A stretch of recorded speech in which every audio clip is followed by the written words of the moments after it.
ಆತ್ಮೀಯ ವೀಕ್ಷಕರಿಗೆ ಹಳ್ಳಿಕಟ್ಟೆ ನ್ಯೂಸ್ ಚಾನಲ್ಗೆ ಪ್ರೀತಿಯಾದ ಸ್ವಾಗತವನ್ನು ಕೋರ್ತೇನೆ. ವೀಕ್ಷಕರೇ, ನಾವು ಈ ದಿನ ವಿಶೇಷವಾದಂತಹ ಸುದ್ದಿಯನ್ನು ನಿಮ್ಮ ಮುಂದೆ ಹೊತ್ತು ತಂದಿದ್ದೇವೆ.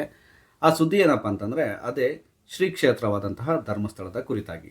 ಹೌದು ವೀಕ್ಷಕರೇ, ಈ ಕ್ಷೇತ್ರದ ಕುರಿತಾಗಿ ನಾವು ಏನು ಹೇಳೋದಕ್ಕೆ ಹೊರಟಿದ್ದೀವಿ ಅಂತಂದರೆ, ಈ ಕ್ಷೇತ್ರವು ಹಿಂದೆ ಯಾವ ಹೆಸರಿನಿಂದ ಕರೆಯಲ್ಪಡುತ್ತಿತ್ತು, ಹಾಗೆ ಈ ಒಂದು ಕ್ಷೇತ್ರ ಧರ್ಮಸ್ಥಳ ಎಂಬ ಹೆಸರನ್ನು ಯಾಕೆ ಪಡ್ಕೊಂತು ಅನ್ನುವಂತಹ ವಿಚಾರವನ್ನು ನಾವು ತಿಳಿಯುತ್ತಾ ಹೋದರೆ, ಈ ಕ್ಷೇತ್ರಕ್ಕೆ ಸರಿಸುಮಾರು 700 ರಿಂದ 800 ವರ್ಷಗಳ ಕಾಲ ಇತಿಹಾಸವನ್ನು ನಾವು ನೋಡ್ತಾ ಹೋಗ್ಬೋದು. ಹಾಗೆಯೇ ಧರ್ಮಸ್ಥಳದ ಹಿಂದಿನ ಹೆಸರು ಏನಾಗಿತ್ತಪ್ಪ ಅಂದರೆ ಕುಡುಮ ಎಂಬುದಾಗಿತ್ತು. ಈ ಪ್ರಾಂತ್ಯದ ನೆಲ್ಯಾಡಿ ಬೀಡು ಎಂಬ ಗ್ರಾಮದಲ್ಲಿ ಬೀರ್ಮಣ್ಣ ಪೇರ್ಗಡೆ ಹಾಗೆ ಅಮ್ಮು ಬಲ್ಲಾಳ್ತಿ ಎಂಬ ಜೈನ ದಂಪತಿಗಳು ವಾಸವಾಗಿರ್ತಾರೆ. ಇವರ ಮನೆಗೆ 4 ಮಂದಿ ಅತಿಥಿಗಳು ಬರ್ತಾರೆ. ಹಾಗೆ ಈ 4 ಮಂದಿ ಅತಿಥಿಗಳನ್ನು ತುಂಬ ನೇಮ ಮತ್ತು ನಿಷ್ಠೆಯಿಂದ ಈ ದಂಪತಿಗಳು ಅತಿಥಿ ಸತ್ಕಾರವನ್ನು ಮಾಡ್ತಾರೆ. ಹಾಗೆಯೇ ಅದೇ ದಿನ ರಾತ್ರಿ ಆ 4 ಅತಿಥಿಗಳು ಧರ್ಮದೇವತೆಗಳ ರೂಪದಲ್ಲಿ ಬೀರ್ಮಣ್ಣ ಪೇರ್ಗಡೆಯವರ ಕನಸಿನಲ್ಲಿ ಕಾಣಿಸಿಕೊಳ್ತಾರೆ. ಹಾಗೆ ತಾವೆಲ್ಲರೂ ಆ ಮನೆಯಲ್ಲಿ ನೆಲೆಸಲು ಇಚ್ಛಿಸುವುದಾಗಿ ತಮ್ಮ ಇಚ್ಛೆಯನ್ನು ವ್ಯಕ್ತಪಡಿಸ್ತಾರೆ. ಧರ್ಮದೇವತೆಗಳ ಅಣತಿಯಂತೆ ಪೇರ್ಗಡೆಯವರು ತಮ್ಮ ಮನೆಯನ್ನು ತೆರವು ಮಾಡಿ ದೇವರುಗಳಿಗೆ ಆ ಜಾಗವನ್ನು ಬಿಟ್ಟುಕೊಡ್ತಾರೆ. ಹಾಗೆಯೇ ಕಾಳರಹು ಅಂತ ಪುರುಷ ದೈವ, ಕಳರ್ಕಾಯಿ ಅನ್ನುವಂತಹ ಸ್ತ್ರೀ ದೈವ, ಕುಮಾರಸ್ವಾಮಿ ಅನ್ನುವಂತಹ ಪುರುಷ ದೈವ, ಹಾಗೆಯೇ ಕನ್ಯಾಕುಮಾರಿ ಅನ್ನುವ ಸ್ತ್ರೀ ದೈವ ಆ ಮನೆಯಲ್ಲಿ ನೆಲೆಯನ್ನು ನಿಲ್ತಾರೆ. ಹಾಗೆಯೇ ಈ ಒಂದು ದೇವಸ್ಥಾನಗಳಿಗೆ ಅವರು ಬ್ರಾಹ್ಮಣ ಅರ್ಚಕರನ್ನು ಕರೆಸಿ ನಿತ್ಯ ಪೂಜೆಯನ್ನು ಮಾಡುವುದಾಗಿ ಅವರಿಗೆ ನೇಮಕವನ್ನು ಮಾಡಿಕೊಳ್ತಾರೆ.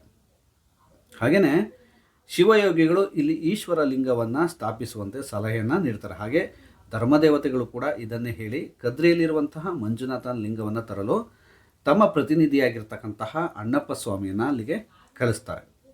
ಹಾಗೆ ಈ ಕುಡುಮ ಕ್ಷೇತ್ರಕ್ಕೆ ಲಿಂಗವನ್ನು ತರುವಂತಹ ಸಂದರ್ಭದೊಳಗೆ ಧರ್ಮದೇವತೆಗಳೆಲ್ಲ ಸೇರಿ ಅಲ್ಲಿ ದೇವಾಲಯವನ್ನು ನಿರ್ಮಿಸಿರ್ತಾರೆ.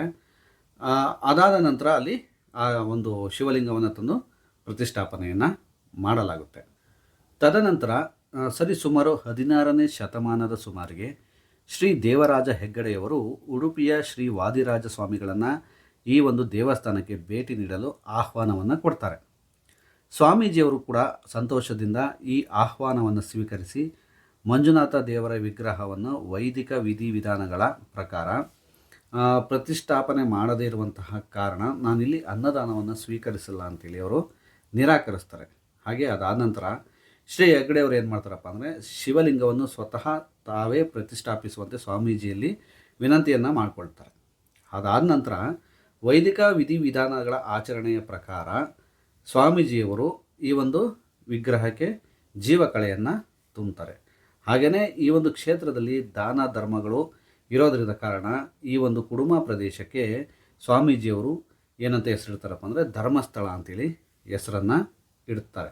ಅಂದಿನಿಂದ ಕುಡುಮ ಕ್ಷೇತ್ರವು ಧರ್ಮಸ್ಥಳ ಎಂಬುದಾಗಿ ಪ್ರಸಿದ್ಧಿಯನ್ನು ಪಡೆಯುತ್ತಾ ಹೋಗ್ತಾರೆ.